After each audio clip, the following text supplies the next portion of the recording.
Today, the Manufacturing Engineering program at Ferris State University's senior class is collectively creating a 3D sliding puzzle. This 4x4 puzzle is created solely out of 6061 aluminum. Each group of students are assigned a different portion of the puzzle to create. We are focusing on creating the sides to the puzzle, the thing that holds it all together. The first step in the production phase is to set the raw material to length on a bandsaw. Once that is roughly cut, the part goes into the CNC 3-axis mill. Once in the mill, set the auto feeder with the appropriate tools.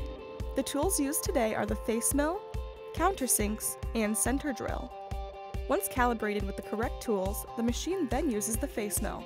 The face mill is used to precisely cut the top surface of the part to make it nice and smooth.